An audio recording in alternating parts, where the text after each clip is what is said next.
सिलसिला हा अमिताभ, रेखा, जया भादुरी यांच्या प्रेमाच्या त्रिकोणाच्या गप्पांवर आधारित असलेला चित्रपट 1981च्या 14 ऑगस्टला प्रदर्शित झाला होता. म्हणजे यंदा त्याला 43 वर्ष पूर्ण होत आहेत.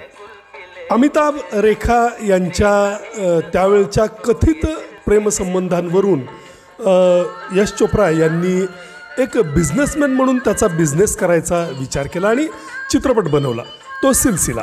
अर्थात या चित्रपटाची ज्या पद्धतीनं जाहिरातबाजी करून लोकांमध्ये एक आतुरता निर्माण करण्यात आली होती, त्या मानानं हा अगदीच फुसका बार निघाला. अतिशय कंटाळवाणा असा हा चित्रपट बनलेला होता.